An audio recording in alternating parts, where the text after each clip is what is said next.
আছে ঈশ্বরের কাছে কিছু মন থেকে চাইলে তিনি নিশ্চয়ই সেটা রাখার চেষ্টা করেন, আর আজকের ভিডিওটাই সেটার প্রমাণ।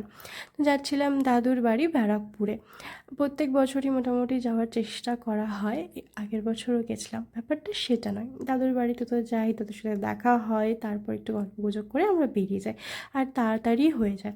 কিন্তু ভাবতে পারিনি যেতে পারবো, কারণ মাঝ রাস্তায় নামে ভীষণ জোরে বৃষ্টি, যার জন্য আমরা একটু ভিজেও যাই, তবে সেটাও আমাদেরকে আটকাতে পারিনি। ট্রেনে উঠে চলে যাই হচ্ছে, কোথায় যাচ্ছি সেটা একটু পরেই বুঝতে পারবে। তবে আমার বহু দিনের ইচ্ছে ছিল যে যাব। মেজো মামাকে অনেকবার বলি এবং অনেককেই বলেছিলাম যে প্লিজ আমার সাথে যাও, কারণ আমি এই রাস্তাটা খুব একটা চিনি না, আর একবার তো কারোর সাথে যেতেই হবে, নাহলে চিনবই বা কী করে। বুঝতে পারছো কোথায় এসেছি?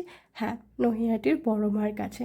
অনেক দিন ধরে আমার ইচ্ছে ছিল, এবং অনেক ইচ্ছে ছিল, কতটা ইচ্ছে ছিল আমি সেটা ভাষায় বলতে পারবো না। মাঝখানে এই মিষ্টি লক্ষ্মী ঠাকুরটা পড়ে, এত মিষ্টি ছিল, তার সাথে প্যাঁচাটাও ভীষণ কিন্তু মিষ্টি ছিল।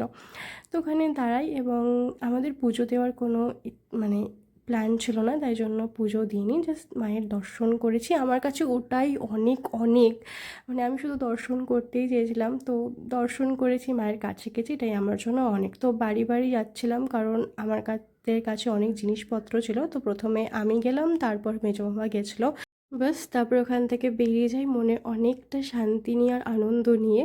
আর তোমরা হয়তো ভাবতে পারো যে এই সন্ধেবেলা তো আমার চোখের চশমা, মানে চোখে নয়, মানে মাথায় চশমা কেন ছিল, সানগ্লাস কেন ছিল, সেটা হচ্ছে আমার ব্যাগে একদম জায়গা ছিল না।